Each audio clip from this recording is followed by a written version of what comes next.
1992 में भारत ने अपने इक्विटी बाजार को विदेशी निवेशकों के लिए खोला था। सफलता सामने है। भारतीय बाजार विदेशी निवेशकों का नूरे नजर हो गया। क्या वैसी ही कामयाबी बॉन्ड यानी डेट में भी मिलेगी, या फिर भारत एक ऐसे कुएं में उतर रहा है जिसमें थाईलैंड 1997 में, इंडोनेशिया 1998 में और अर्जेंटीना कई बार गिर चुके हैं।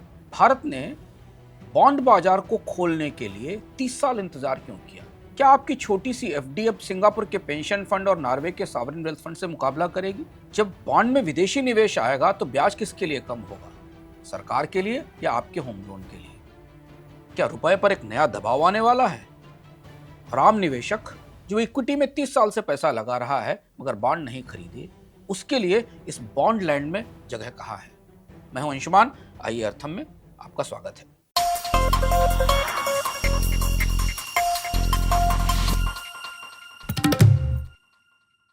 अर्थम में आज हम परतें खोलेंगे सरकार के बेहद बड़े सुधार की, बेहद क्रांतिकारी जोखिम भरे सुधार की, जिसमें बॉन्ड बाजार को विदेशी निवेशकों के लिए खोल दिया गया है और उन्हें टैक्स की रियायतें दी है। लेकिन शुरुआत करते हैं 14 नवंबर 1992 से। सेबी का दफ्तर, एक धुंधली दोपहर, देश के पहले 9 विदेशी निवेशक यानी एफआईज का रजिस्ट्रेशन हो रहा है। Morgan Stanley, JP Morgan, Goldman सैक्स, Jardine Fleming, Capital International, Templeton, Schroders और ओपेनहाइमर, इनको पहली बार भारत ने, इन विदेशी निवेशकों को भारत ने पहली बार लाइसेंस दिया और इस तरह भारतीय बाजार विदेशी पूंजी के लिए खुल गया।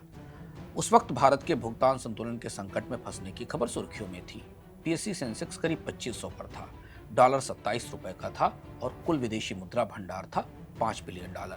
जो आज बॉन्ड बाजार को खोलने पर श्रेय की मालाएं पहन रहे हैं, तब वे कह रहे थे कि एफआईआईज हमारे बाजार को हिला देंगे, ये विदेशी पूंजी का सट्टा बाजार बन जाएगा, वे सब अचानक भाग जाएंगे, रुपए को डुबा देंगे और सरकार का नियंत्रण खत्म हो जाएगा। मगर डॉक्टर मनमोहन सिंह मुतमईन थे। उन्होंने सेबी के चेयरमैन यशवंत भावे से कहा कि विदेशियों के लिए बाजार खोला जाए। विदेशी पैसा आया। आज 33 साल बाद हाल देखिए, सेंसेक्स 80,000 पर है। एफपीआई की इक्विटी होल्डिंग करीब $700 बिलियन से ऊपर है। भारत दुनिया का चौथा सबसे बड़ा इक्विटी मार्केट है। रुपया जरूर 96 पर है, मगर विदेशी निवेशक यानी एफआईज उसका कारण नहीं है। उसकी वजह क्या है, ये हम आपको एक सप्ताह पहले अर्थम में बता चुके हैं। तो 1992 में भारतीय शेयर बाजार को विदेशी निवेशकों के लिए खोलते समय जिन खतरों की चेतावनी दी गई थी, वे सारे खतरे सच साबित हुए। 2013 में टापर टेंट्रम हुआ, अमेरिका में ब्याज दरें बढ़ने का खतरा दिखा। 2020 में कोविड आया, इससे पहले लीमैन की क्राइसिस आई। एफपीआई ने, विदेशी निवेशकों ने बिकवाली की और अभी भी बिकवाली हो रही है। मगर कुछ डूबा टूटा नहीं। सारे डर सच नहीं हुए, लेकिन यह भी सच है कि सारी उम्मीदें भी पूरी नहीं हुई। लेकिन अगर कुल हिसाब करें तो डॉक्टर मनमोहन सिंह की वह हिम्मत इतिहास का सबसे सही फैसला साबित हुई। अब वही सवाल बॉन्ड के लिए है। जैसे 1992 में सेंसेक्स 2500 अंकों पर था, वैसे ही आज भारत का सॉवरेन बॉन्ड मार्केट करीब $2 ट्रिलियन का है। यानी इतने के बॉन्ड बकाया हैं। बाजार का आकार ऐसे नापा जाता है। इसमें विदेशी निवेशकों का हिस्सा केवल 1.5% है। कॉर्पोरेट बॉन्ड मार्केट केवल $650 बिलियन का है। वहां निवेशकों की भागीदारी 2% से भी कम है। तो क्या यह 1992 का दोहराव होगा और भारत का बॉन्ड मार्केट शेयर बाजार की तरह बड़ा होगा, या 1997 का थाईलैंड बनने का खतरा है? आइए चलते हैं अगले पड़ाव पर और सबसे पहले समझते हैं इक्विटी में विदेशी निवेश और डेट यानी बॉन्ड में विदेशी निवेश का बुनियादी फर्क। पहला सवाल, क्या स्टॉक मार्केट में आने वाला विदेशी निवेश ही बॉन्ड मार्केट में आने वाला विदेशी निवेश है? नहीं, यहां गंगाधर ही शक्तिमान नहीं है। यानी इक्विटी एफपीआई और डेट एफपीआई एक जैसे नहीं होते। बहुत बड़ा भ्रम यह है कि एफपीआई का मतलब जो विदेशी निवेशक इक्विटी में आते हैं वही डेट में आएंगे। ऐसा नहीं है। इक्विटी में इन्वेस्ट करने वाले निवेशक किसी कंपनी के कारोबार की संभावनाओं पर निवेश कर रहे हैं। वो जानता है कि उसे 10 से 20 साल तक टिकना है। जैसे एफपीआई ने इन्फोसिस 1999 में खरीदा और 2024 में बेचा। बीच के साल में उतार चढ़ाव होता रहा, लेकिन वो विदेशी निवेशक भी उसे वैसे ही सहता रहा जैसे कि एक भारतीय निवेशक सहन करता है, क्योंकि कंपनी से अच्छे प्रदर्शन की उम्मीद होती है, अर्थव्यवस्था के विकास दर बढ़ने की उम्मीद होती है। जबकि डेट यानी बॉन्ड में निवेश करने वाला सिर्फ रेट यानी ब्याज दर और करेंसी के अंतर पर बैठा होता है। वो बिजनेस नहीं देखता, वो यील्ड देखता है। तो अगर करेंसी खतरे में दिखे तो बॉन्ड का निवेश 48 घंटों में निकल सकता है। इसे टेबल में समझिए। 1997 का एशियन क्राइसिस यही था। थाईलैंड, इंडोनेशिया और कोरिया तीनों ने अपने डेट मार्केट पहले खोले थे। रुपया, भाट और वॉन पर जब दबाव बढ़ा तो विदेशी निवेशक 4 हफ्तों में निकल गए। रिजर्व साफ, करेंसी ध्वस्त और अर्थव्यवस्था आईएमएफ के दरवाजे पर। तो पूर्वी एशिया की अर्थव्यवस्थाओं के संकट से भारत ने सबक सीखा और इसलिए पहले शेयर बाजार को यानी इक्विटी को विदेशों के लिए खोला गया, डेट को, बॉन्ड मार्केट को टाल दिया गया। अब 33 साल बाद बॉन्ड या डेट मार्केट खोला गया है। ग्लोबल इंडेक्स में भारत के सरकारी बॉन्ड्स को शामिल करने से इसकी शुरुआत हुई थी, जो 2 साल पहले हुआ था, और वह बेहद छोटी खिड़की थी। और उसका क्या असर हुआ, इस पर हम आगे बात करेंगे। मगर ताजा उदारीकरण धमाकेदार है।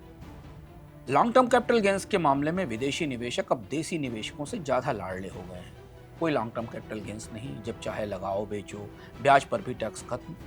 आरबीआई ने बॉन्ड में विदेशी निवेशकों के निवेश से जुड़ी सारी सीमाएं हटा ली। कितने भी निवेश की छूट, सारे दरवाजे खुल गए, सभी सीमाएं समाप्त। अब बहस यह है कि फैसला सही है या गलत, ये सुधार है या मजबूरी है। खुद से लोग पूछ रहे हैं कि बॉन्ड मार्केट खुलना जरूरी था, यह केवल इमरजेंसी है रुपए को बचाने की। जब हम 33 साल से बॉन्ड मार्केट को बंद किए हुए हैं तो अब क्यों खोल रहे हैं, उस वक्त जबकि पूरी दुनिया की आबो हवा दुरुस्त नहीं है। इस सवाल का जवाब 5 परतों में है। पहली परत, भारत के भुगतान संतुलन पर दबाव है। रुपया 96 के पार हो आया है, फॉरवर्ड में 100 तक जा चुका है, चालू खाते का घाटा बढ़ रहा है, रिजर्व्स पर लगातार दबाव है। भारत को नए डॉलर्स चाहिए, इसके बिना काम नहीं चलेगा। दूसरी परत, नेशनल इंफ्रास्ट्रक्चर पाइपलाइन को करीब 1.4 ट्रिलियन डॉलर का कर्ज चाहिए। ये निवेश भारत के बुनियादी ढांचे के लिए है और ये कोई छोटा आंकड़ा नहीं है। भारतीय बैंक अपनी मौजूदा पूंजी के आधार पर इसका 30% हिस्सा भी नहीं दे सकते। लंबी अवधि की फंडिंग का दूसरा स्रोत बॉन्ड मार्केट है, और चूंकि भारत का बॉन्ड मार्केट उथला है, यानी इसमें गहराई नहीं है, इसलिए इंफ्रास्ट्रक्चर के लिए फंड्स नहीं है। तीसरी परत, भारत में एनबीएफसीज का संकट बढ़ रहा है। आरबीआई ने 1500 से ज्यादा एनबीएफसीज के लाइसेंस रद्द किए हैं। कॉर्पोरेट क्रेडिट का जो दूसरा खंभा तैयार किया गया था वो कमजोर हो गया है। अब उसकी जगह लेने के लिए बॉन्ड मार्केट को आना पड़ेगा। चौथी परत, सरकार का भारी कर्ज भी एलआईसी, ईपीएफओ और बैंक के पास है, क्योंकि ये सब अपने एसएलआर के तहत सरकारी बॉन्ड खरीदते हैं। मगर बैंक और सरकारी वित्तीय संस्थाएं सरकार के बॉन्ड खरीद कर थक चुके हैं। अब नए खरीदार चाहिए, विदेशी ही सहारा है। पांचवी परत, बैंकों की एसेट लायबिलिटी में बड़ा अंतर है। क्रेडिट डिपॉजिट रेशियो 80% से ऊपर है। बुनियादी ढांचे को कर्ज देने के लिए बैंकों के पास पूंजी ही नहीं है, इसलिए बैंक नहीं, मार्केट से फाइनेंस चाहिए। जरा तुलना देखिए इस टेबल में। अब सबसे जरूरी तथ्य सुनिए, जो शायद आपको पता नहीं होगा। भारत दुनिया का अकेला बड़ा देश है जहां बाजार में कर्ज की 65 से 70% मांग बैंक पूरी करते हैं। लेकिन अब ये बैंक लेड डेट मॉडल या बैंक आधारित कर्ज मॉडल दरक रहा है, बिखरने लगा है। बैंक 10 से 15 साल लंबा इंफ्रास्ट्रक्चर का कर्ज नहीं दे सकते। ऐसी स्थिति में बॉन्ड मार्केट ही विकल्प बचता है। मगर बॉन्ड मार्केट में गहराई नहीं है, क्योंकि बॉन्ड की डिमांड नहीं है। विदेशी निवेशक आएंगे तो ज़्यादा बॉन्ड जारी होंगे। ये सारे तर्क सही हैं और इनकी ज़रूरत है और बॉन्ड मार्केट की ज़रूरत है, लेकिन इनके पीछे एक डर भी है, और डर बड़ा है। बॉन्ड में विदेशी पूंजी जितनी तेजी से आती है उतनी तेजी से भाग भी जाती है। ये तथ्य बेहद जरूरी है, इसे पकड़ कर रखिए। इस अर्थम में हम आगे बढ़ते हैं और तब इस पर फिर चर्चा करेंगे। दूसरा सवाल, भारत के बॉन्ड मार्केट की भीतरी तस्वीर है कैसी, कितना सरकारी, कितना कारपोरेट? अब चर्चा हो रही है तो इसे भी जानना जरूरी है। भारत के बॉन्ड मार्केट की पहली समझ यह है कि ये 2 हिस्सों में बटा है। पहला सरकारी यानी जीसेक और एसडीएल यानी राज्यों के कर्ज, स्टेट डेवलपमेंट लोन्स, और दूसरा हिस्सा है कॉर्पोरेट बॉन्ड्स। दोनों का स्वभाव अलग अलग है। पहले टेबल देख लीजिए, फिर बात करते हैं। तो भारत का सरकारी बॉन्ड यानी जीसेक मार्केट करीब 1.4 ट्रिलियन डॉलर का है। ये दुनिया में 7वां सबसे बड़ा सरकारी बॉन्ड मार्केट है। मगर टर्नओवर बहुत कम है, यानी बाजार बड़ा है लेकिन निवेशक नहीं है। इधर राज्यों के कर्ज, जिनको स्टेट डेवलपमेंट लोन या एसडीएल कहते हैं, इनका बाजार करीब 700 बिलियन डॉलर का है। एफपीआई इनमें बिल्कुल नहीं है। ये इतना बड़ा बाजार है, लेकिन यहाँ सिर्फ अभी बैंक, बीमा कंपनी और पेंशन फंड्स का खेल चलता है। अब इस बाजार का दूसरा हिस्सा यानी कॉर्पोरेट बॉन्ड मार्केट, ये करीब 650 बिलियन डॉलर का है। मगर यहाँ कहानी बिल्कुल अलग है। सरकारी बॉन्ड बाजार से बिल्कुल फर्क तस्वीर है। 90% कॉर्पोरेट बॉन्ड्स प्राइवेट प्लेसमेंट में है, यानी निजी निवेशकों ने निजी स्तर पर खरीद रखे हैं। इनकी सार्वजनिक बाजार में ट्रेडिंग नहीं होती, ये सूचीबद्ध नहीं है, इसलिए सेकेंडरी मार्केट में ट्रेड न होने के कारण जो इन्हें खरीदता है वो इनकी परिपक्वता तक, मेच्योरिटी तक इन्हें रखता है। एक और बात समझ लीजिए, भारत में triple A rated PSU bonds का बाजार बहुत बड़ा है, जहां power finance corporation, REC, NTPC, NHI जैसी कंपनियां करोड़ों रुपए, अरबों रुपए जुटाती हैं, मगर एक आम निवेशक इसे नहीं खरीद सकता। हाई यील्ड क्रेडिट का बाजार लगभग शून्य पर है और जो कुछ है भी वो $50 बिलियन से कम का है। ध्यान दीजिए कि अमेरिका में हर $100 के बॉन्ड में से $30 से $40 के बॉन्ड की सेकेंडरी मार्केट में बिक्री होती है। भारत में हर $100 के बॉन्ड में से केवल $2 या $3 के बॉन्ड ही सेकेंडरी मार्केट में बेचे जाते हैं, यानी 90% बॉन्ड प्राइमरी इश्यूएंस के बाद, जारी होने के बाद कुंभकर्ण की तरह मैच्योरिटी के लिए सो जाते हैं। यही एक समस्या है जिसे सेबी सुलझाना चाहती है। लेकिन इससे पहले सरकारी बॉन्ड्स के और भीतर चलते हैं और एक और सवाल समझते हैं। सरकारी बॉन्ड में विदेशी निवेशक क्यों बुलाए गए? भारत तो ग्लोबल इंडेक्स में शामिल हो चुका था, उसका क्या हुआ? सवाल बड़ा जायज है। ये सितंबर 2023 का दिन था जब जेपी मोर्गन ने ऐलान किया कि भारत को जीबीआई ईएम इंडेक्स में शामिल किया जाएगा। ये बहुत बड़ी खबर थी। 20 साल की मेहनत का फल था ये। 20 साल से भारत इस बॉन्ड इंडेक्स में जाने की कोशिश कर रहा था। जून 2024 से मार्च 2025 तक क्रमशः भारत को इसमें प्रवेश मिला। इस इंडेक्स में भारत का वेटेज 10% था, यानी बॉन्ड निवेशकों के पूल का 10% हिस्सा भारत आएगा। जनवरी 2025 में ब्लूमबर्ग के इमर्जिंग लोकल इंडेक्स में भारत को शामिल किया गया और सितंबर 2025 में एफटीएसी रसेल के इंडेक्स में भारत को जगह मिली। बाजार का अनुमान था कि इन तीनों बड़े सूचकांकों में जाने पर करीब $30 से $50 बिलियन तक की विदेशी पूंजी आएगी, रुपए को सपोर्ट मिलेगा, सरकारी बॉन्ड यील्ड गिरेगी, सरकार के कर्ज की लागत कम होगी। मगर असली कहानी अलग है। ये टेबल देखिए जो बताती है कि जो सोचा वो नहीं हुआ। ध्यान दीजिए, जहां से ये पूरा बॉन्ड सुधार इस वक्त निकला है उसकी जड़ कहां है। दरअसल भारत के सरकारी बॉन्ड ग्लोबल इंडेक्स में शामिल तो जरूर हुए, मगर उतना पैसा नहीं आया जितनी उम्मीद थी। पैसिव फ्लोज सीमित रहे क्योंकि निवेश के फंड मैनेजर्स ने कमजोर रुपए पर ज्यादा निगाह जमाई और रुपए के लगातार गिरते जाने के कारण निवेश नहीं किया।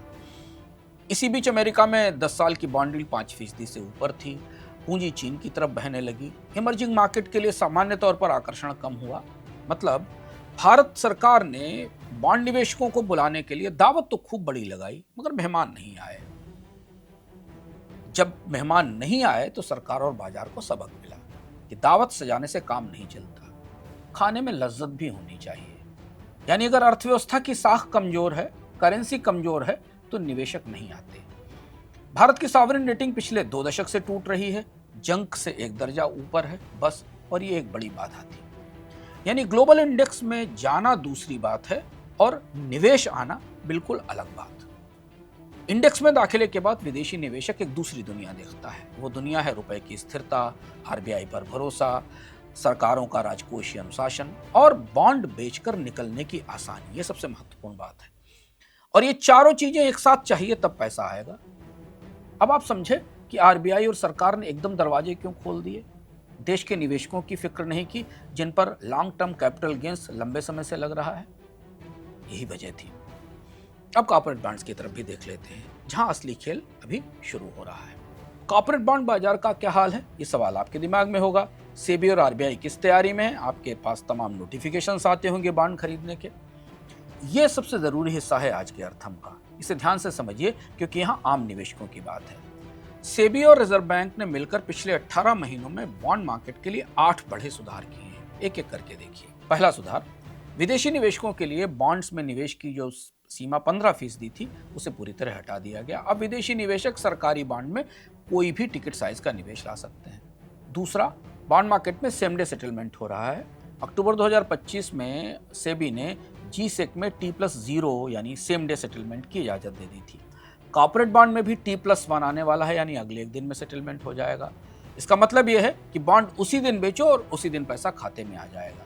यह खतरा भी है, मगर इस पर आगे बात करेंगे। तीसरा सुधार देखिए, एक लिमिटेड पर्पस क्लियरिंग कॉर्पोरेशन बनाया गया है, LPCC। यह कॉर्पोरेट बॉन्ड रेपो के लिए बेहद जरूरी है। इसे अक्टूबर 2024 में शुरू किया गया। यह सेकेंडरी लिक्विडिटी का दिल है क्योंकि इसी के जरिए बॉन्ड्स की क्लियरिंग होती है और जो खरीद बिक्री होती है उसे सही ग्राहकों और विक्रेताओं के बीच में मिलाया जाता है।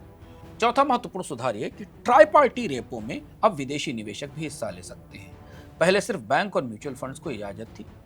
ट्राइपार्टी रेपो छोटी अवधि में बैंक के लिए बैंकों में के बीच कर्ज की एक व्यवस्था है जिसमें 3-4 पक्ष मिलकर कर्ज देते हैं। अब छोटी अवधि के कर्ज में विदेशी निवेशक भी आएंगे।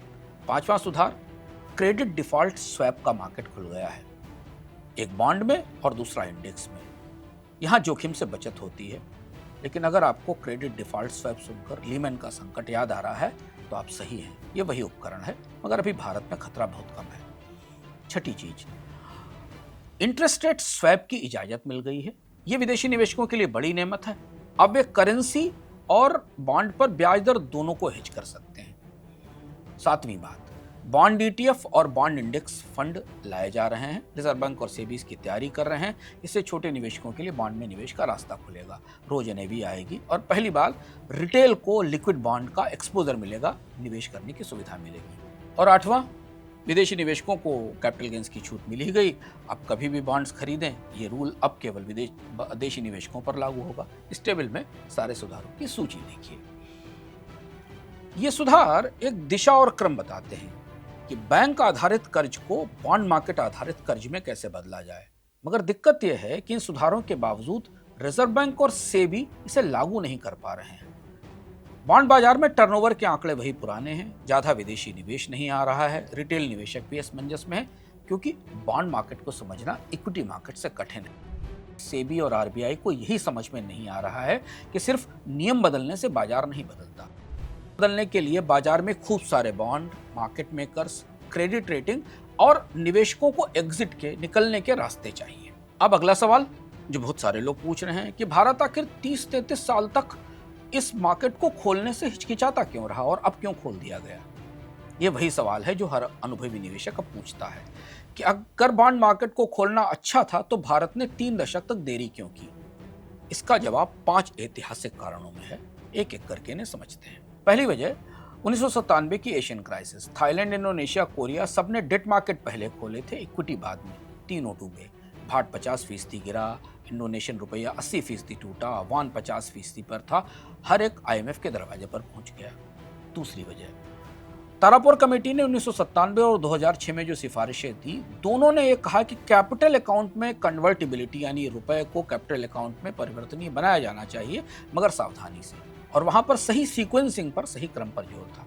और इस क्रम में इक्विटी पहले थी, डेट, सॉवरेन डेट बाद में था और फिर कॉर्पोरेट डेट था। और इसके बाद जो अगली मंजिल थी और आखिरी मंजिल थी वो रुपए की पूर्ण परिवर्तनीयता की, फुली कन्वर्टिबिलिटी की, कैपिटल अकाउंट कन्वर्टिबिलिटी की थी।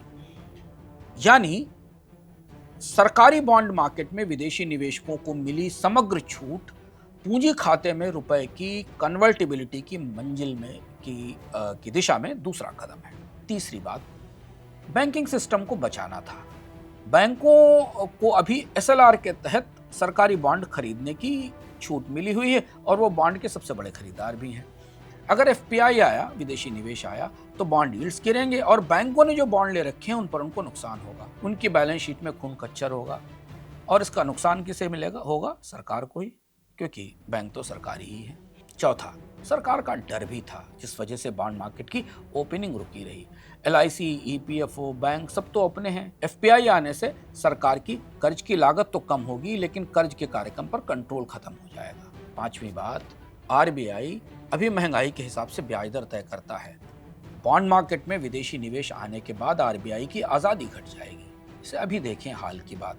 आरबीआई ने पिछले 1 साल में रेपो रेट कम की, करीब 125 बेसिस पॉइंट, लेकिन सरकार के 10 साल के बॉन्ड पर यील्ड 7% से ऊपर बनी हुई है। रेपो रेट 5.25% के आसपास है, पर सरकार के बॉन्ड पर यील्ड से 2 से 2.5% ज्यादा है। बैंकों ने भी ब्याज दरें नहीं घटाई, क्योंकि सरकारी बैंक सरकार को सस्ता कर्ज नहीं देना चाहते। महंगाई सर पर खड़ी है। तो अभी तो सरकारी बॉन्ड में विदेशी निवेश केवल 1% है। आगे क्या होगा जब उनका बड़ा हिस्सा होगा? इन सब के ऊपर एक बड़ा ताजा निशान है और वो है 2013 का टैपर टेंट्रम। बेन बर्नांके ने एक टिप्पणी की थी बस कि American federal reserve quantitative easing को, यानी सस्ती पूंजी की जो पाइपलाइन उसने चला रखी है, उसे बंद करेगा, धीमा करेगा और रुपया 3 महीनों में 54 से टूटकर 68 पर आ गया। एफपीआई ने उस सरकारी बॉन्ड से उस समय की इजाजत के मुताबिक 3 महीनों में $14 बिलियन निकाल लिए। रिजर्व साफ होने लगे। रघुराम राजन आए, एनआरआई डिपॉजिट स्कीम लाई गई, करीब 3 महीनों में $34 बिलियन जुटाए गए। क्राइसिस थोड़ा थमी, मगर एक बड़ा सबक मिला। बॉन्ड में विदेशी निवेश एक तेज तलवार है, इसे जरा संभल कर पकड़ना। और इसलिए ज्यादातर देशों ने सरकारी बॉन्ड मार्केट विदेशियों के लिए पहले खोला और फिर कारपोरेट को। ये टेबल देखिए। तो पहले सॉवरेन यानी कम क्रेडिट रिस्क, सेंट्रल बैंक की पिछली मदद, फिर कारपोरेट के लिए बॉन्ड मार्केट खोलना यानी क्रेडिट रिस्क का तजुर्बा, और इसके बाद अपने देश की करेंसी को कैपिटल अकाउंट में फुली कन्वर्टेबल कर देना। ये दूर का सपना है। ये कोरिया चाइना का मॉडल है। कोरिया ने 1997 में के बाद 2000 और 2010 में क्रमशः अपना बॉन्ड बाजार खोला था। आज वो दुनिया का सबसे डीप, सबसे गहरा इमर्जिंग बॉन्ड मार्केट है। चीन ने 2017 में बॉन्ड कनेक्ट शुरू किया, फिर 2019 में CIBM डायरेक्ट नाम से बॉन्ड में विदेशी निवेश की इजाजत दी। अब इस वक्त चीन के बॉन्ड में विदेशी निवेश करीब 7 से 8% के आसपास है। भारत इसी रास्ते पर है, लेकिन भारत के पास एक बड़ा अनूठा चैलेंज है। भारत में सरकारी बॉन्ड और प्राइवेट बॉन्ड यानी सॉवरेन और कॉर्पोरेट बॉन्ड मार्केट दोनों एक साथ खुल रहे हैं। इसमें 5 साल का गैप रखा था, चीन ने इसमें 7 साल का गैप रखा था। भारत इसे 2 ही साल में खोलने जा रहा है, और यही जोखिम है। अब सबसे बड़ा सवाल, शेयर बाजार में भी विदेशी निवेश यानी इक्विटी में भी FPI और बॉन्ड में भी विदेशी पूंजी, इससे क्या रुपए पर दबाव और ज्यादा नहीं होगा? जोखिम क्या और ज्यादा नहीं बढ़ जाएगा? ये वही सवाल है जो सबसे ज्यादा पूछा जाता है, खासतौर पर जब डेट में, बॉन्ड में विदेशी निवेश आएगा तो रुपए पर क्या असर होगा। इक्विटी में FPI 33 साल में $700 बिलियन पर पहुंच गई। अगर डेट का FPI खुले तो अगले 5 से 7 साल में 200 से 300 बिलियन डॉलर की विदेशी पूंजी आ सकती है, मगर रुपए पर इसका असर एक तरफा नहीं है। इसे बहुत ध्यान से समझिए। इक्विटी निवेशक हमेशा लंबी अवधि के होते हैं। 1999 में जो स्टॉक खरीदे उन्होंने, वे आज तक विदेशी निवेशकों की होल्डिंग में हैं, आगे भी रहेंगे। रुपए का उतार चढ़ाव विदेशी निवेशकों को डराता तो है, पर उतना ज्यादा नहीं, क्योंकि उसे लगता है कि जो कंपनी उसने चुनी है उसके मुनाफे रुपए में है और लगातार बढ़ रहे हैं। जबकि बॉन्ड वाले विदेशी निवेशक बेहद संवेदनशील होते हैं। आप ये कह सकते हैं कि बेहद तुनक मिजाज होते हैं, क्योंकि वे ब्याज दर देखकर चलते हैं। दुनिया में फेडरल रिजर्व अगर ब्याज दर कम करे तो निवेश बढ़ता है, और ब्याज दर बढ़े तो भागने लगता है। रुपए की कमजोरी से उनका वो बैग ही टूट जाता है जिसे लेकर वो भारतीय बाजार में आते हैं। तो 2013 वाला पैटर्न पूरी दुनिया में हर 5-7 साल में दोहराया जा सकता है, यानी ऐसी स्थिति में कि जब दुनिया के बैंक ब्याज दरों में बढ़ोतरी करेंगे, जैसा अभी होने की संभावना है। अब आप इस स्थिति में भारतीय करेंसी और रुपए के सपोर्ट के पहलू देखिए। अगर भारतीय बॉन्ड बाजार में 30 से 50 बिलियन डॉलर का इनफ्लो होता है, जो अगले 1 साल के भीतर दिखाई देगा, तो रुपए की कीमत 90 से 92 डॉलर के बीच रुक सकती है। यील्ड कर्व नीचे आएगा, सरकार की लागत घटेगी, खासतौर से सरकार के कर्ज की लागत कम होगी। कॉर्पोरेट के लिए फंडिंग कॉस्ट कम हो जाएगी, कैपेक्स साइकिल कंपनियों की पूंजी निवेश के लिए पैसा मिलेगा। मगर यहाँ सबसे बड़ा खतरा है, वो भी जानते रहिए क्योंकि ये बेहद जरूरी है। एक झटके पर अमेरिका में ब्याज दर में बढ़ोतरी की एक संकेत पर 2013 जैसी पूंजी उड़ भी सकती है। ध्यान दीजिए कि ग्लोबल बॉन्ड मार्केट के जो रिस्क मॉडलिंग है, उसमें एक बेहद महत्वपूर्ण सिद्धांत है कि अगर किसी बॉन्ड बाजार में विदेशी निवेशकों का हिस्सा 7 से 8% से ज्यादा हुआ तो आउटफ्लो का रिस्क बढ़ जाता है। इसीलिए चीन ने 7% के आसपास उसे रोक कर रखा है। जोखिम की वजह यह है कि अगर लंबी अवधि के बॉन्ड में निवेश है तो ब्याज दर बढ़ने से नुकसान होगा। तो भारतीय बाजार के लिए, भारतीय अर्थव्यवस्था के लिए 3 तरीके की संभावनाएं बनती दिखती हैं। में आप देखिए, मेरी राय में जो बीच वाला परिदृश्य है, जो मध्यम परिदृश्य है, वो सबसे ज्यादा संभावित है। भारत में 30 से 50 बिलियन डॉलर तो नहीं आने वाले इस बॉन्ड की ओपनिंग से, 15 से 25 बिलियन डॉलर तक आ सकते हैं। ऐसी स्थिति में रुपया 99 से 100 के दायरे में रहेगा, जब तक कोई बड़ा झटका नहीं आता। हाँ, अगर फेडरल रिजर्व ने ब्याज दरों में बढ़ोतरी कर दी, चीन में कोई संकट आया, तेल की महंगाई अगर लंबी चली, तो इस झटके के बाद सब बदल जाएगा। ध्यान दीजिए कि डेट में बॉन्ड में FPI जल्दी आता है, मगर जाता बड़ी तेजी से है, और जब जाएगा तो ये रुपए को साथ ले जाएगा। तो ये तो हुआ बॉन्ड बाजार का हिसाब किताब, रुपया, तकनीकी सवाल, RBI के जोखिम, बॉन्ड बाजार के खतरे, और इसमें विदेशी निवेश और विदेशी पूंजी आने के खतरे जो बड़े हैं। लेकिन अब सबसे बड़ा सवाल ये कि आम निवेशक क्या करें, इतने बड़े सुधार में उनके लिए क्या है। तो अब आपकी बारी। इक्विटी में आप 30 साल से लगे हैं, मगर बॉन्ड के बारे में आप ज्यादा नहीं जानते। सेबी और RBI रिटेल निवेशकों के लिए दरवाजे खोल रहे हैं। ऐसी स्थिति में 6 काम आप कर सकते हैं। पहला, बॉन्ड ETF और बॉन्ड इंडेक्स फंड को समझिए। कई म्यूचुअल फंड की स्कीमें मौजूद हैं। पहली बार रिटेल को लिक्विड बॉन्ड एक्सपोजर मिला है। यहां एफडी से बेहतर पोस्ट टैक्स रिटर्न मिल सकता है। दूसरा, एक क्रम बनाएं जिसे बॉन्ड बाजार में ड्यूरेशन लेडर कहते हैं, यानी 3 साल, 7 साल और 10 साल के जी-सेक का सरकारी बॉन्ड का के ईटीएफ का एक मिला जुला पोर्टफोलियो बनाएं। रेट गिरेंगे तो कैपिटल गेन्स मिलेगा, रेट बढ़ेंगे तो ऊंचा कूपन रिटर्न आएगा। तीसरा, कॉर्पोरेट बॉन्ड बाजार, और उसमें भी खासतौर पर जो ट्रिपल ए वाले बॉन्ड हैं उनमें अब निवेश किया जा सकता है। आप अपने निवेश सलाहकार से पूछकर निवेश कर सकते हैं, क्योंकि लिस्टेड बॉन्ड्स अब टैक्सेशन इक्विटी की तरह हैं, मतलब कम टैक्स और बैंक एफडी से बेहतर रिटर्न। कई अलग अलग स्थितियों में 10 से 15% तक निवेश अब बॉन्ड्स में रखने की सलाह या सुझाव दिया जाता है।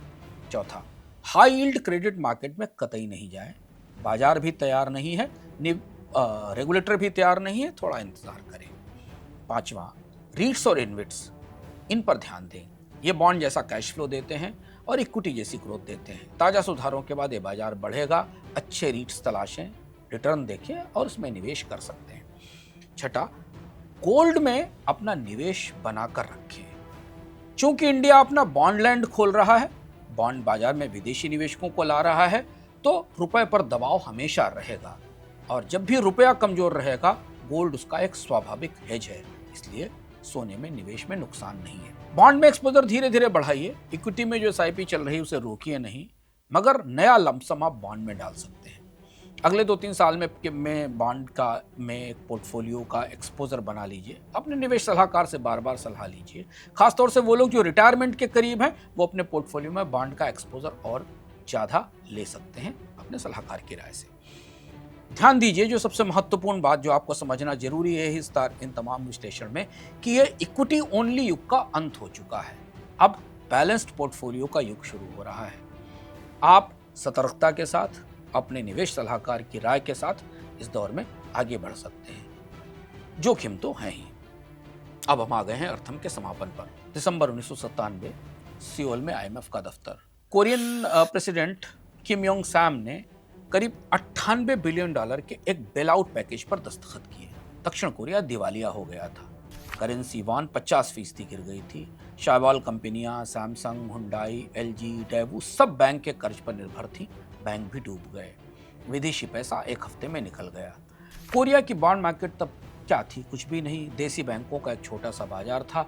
विदेशी निवेश 1% से भी कम था। कॉर्पोरेट बॉन्ड का सेकेंडरी मार्केट लगभग नहीं था जैसा भारत में है। तो आईएमएफ ने अपने पैकेज में शर्त रखी कि बॉन्ड मार्केट खोलो। कोरिया ने वही किया, मगर अपनी रफ्तार से। 1998 में पहले सरकारी बॉन्ड का मार्केट खोला गया, जिसे जीसेक कहा जाता है। उसके बाद 2000 में कॉर्पोरेट बॉन्ड्स का मार्केट खुला, 2003 में डेरिवेटिव्स, 2007 में सीडीएस और 2015 तक पूर्ण परिवर्तनीयता आ गई। 2015 के बाद कोरिया में एक बड़ा सोफिस्टिकेटेड $2 ट्रिलियन का बॉन्ड मार्केट बना, जहां विदेशी निवेशकों की ओनरशिप 18% है। कोरिया की कॉर्पोरेट कॉस्ट ऑफ कैपिटल दुनिया में सबसे कम है। वॉन यानी करेंसी स्थिर है, गहरी है और परिवर्तनीय है। कोरिया के पेंशन फंड अब सैमसंग के साथ माइक्रोसॉफ्ट में भी निवेश करते हैं। कॉर्पोरेट बॉन्ड यील्ड अमेरिका की ट्रेजरी से करीब 50 से 80 बेसिस पॉइंट ऊपर रहती है। कोरिया आज दुनिया का चौथा सबसे बड़ा सेमीकंडक्टर मार्केट है, मगर असली कहानी बॉन्ड मार्केट से आती है, क्योंकि सैमसंग, एसके हाइनेक्स, हुंडई को इस बॉन्ड मार्केट से सस्ता और लंबी अवधि का पैसा मिला। इसके लिए उन्हें बैंक से कर्ज लेना नहीं पड़ा। ये ट्रांसफॉर्मेशन है जो अर्थव्यवस्थाओं के लिए जरूरी होता है। भारत भी इस तरफ देख सकता है। तो अगर संकट जरूरी है सुधार के लिए, तो फिर वही सही। मनमोहन सिंह ने 1991 के संकट के बाद पूंजी बाजार खोला था। नतीजा यह है कि आज देशी निवेशक मजबूत खंभा बन गए, जो कि बाजार को थामे हुए हैं। भारत के पास अगर विदेशी मुद्रा का बफर है, तो पहले सॉवरेन, फिर कॉर्पोरेट और फिर क्रेडिट डिफॉल्ट स्वैप और 2030 तक रुपए की परिवर्तनीयता, ये सफर तय किया जा सकता है। बॉन्ड मार्केट 2035 तक $4 से $5 ट्रिलियन पर पहुंच सकता है, मगर ध्यान रहे कि रुपया 100 के करीब रहेगा। इसकी वजह हम आपको अर्थम में बता चुके हैं। घरेलू निवेशक पहली बार एफडी से बॉन्ड संस्कृति की तरफ बढ़ेंगे, लेकिन फिर यहाँ ध्यान रखिए, हम इस पूरे अर्थम में तीसरी बार चेतावनी दे रहे हैं। यह बेहद महत्वपूर्ण बात है, जो सरकार शायद समझ रही होगी, आरबीआई और सेबी समझ रहे होंगे। रुपए की एक तेज गिरावट, फेडरल रिजर्व की ब्याज दरों में एक बढ़ोतरी, या एनबीएफसी के तरीके का देवन हाउसिंग या आईएलएंडएफएस जैसा एक डिफॉल्ट किसी कॉर्पोरेट बॉन्ड में सब बदल देगा। और बॉन्ड वाले निवेशक अगर गए तो रुपए को अपने साथ ले जाएंगे। फिर कहां टिकेगा रुपया, आरबीआई भी नहीं जानता। अब ध्यान दीजिए, अगले 24 महीने सबसे कीमती हैं। अमेरिका में महंगाई नई ऊंचाई पर है। अगर वहां ब्याज दर बढ़ती है तो इस दरवाजे से निवेशक नहीं आएंगे। इस दरवाजे को लंबी अवधि तक निवेशकों का इंतजार करना है, और जो निवेश है वो निकलेगा और रुपए को निचोड़ देगा। तो इन्हीं 24 महीनों में पता चलेगा कि भारत कोरिया के 1998 वाले रास्ते पर है या थाईलैंड के 1997 वाले रास्ते पर। इक्विटी में भारत को 33 साल लगे, बॉन्ड में इतना वक्त नहीं लगेगा। इस बार दुनिया तेज चल रही है, भारत का बॉन्ड लैंड खुल गया है। बस देखना यह है कि इस तेज हवा में कौन टिकता है और कितना। इसका इंतजार रहेगा हमें भी और आपको भी। अर्थ में आज इतना ही, फिर मिलते हैं अगले सप्ताह एक नए विषय के साथ। अगर आप रोजाना की खबरों में का क्यों जानना चाहते हैं तो द वाई फैक्टर को फॉलो करिए, बोनस का ऐप डाउनलोड करिए। और अगर आप किस्सों कहानी में दिलचस्पी रखते हैं तो इंस्टाग्राम पर टाइम मशीन में जुड़िए, किताबों के लिए मुकनू से जुड़िए। और हाँ, पूरे सप्ताह में जो दुनिया में घटनाएं होती हैं वो आपके पोर्टफोलियो पर, कमोडिटी को, स्टॉक को, बॉन्ड्स को कैसे प्रभावित करती हैं, ये जानना है तो लिंक्डइन पर आइए, पॉलिसी और पोर्टफोलियो में और फॉलो करिए। फिर मिलते हैं अगले सप्ताह।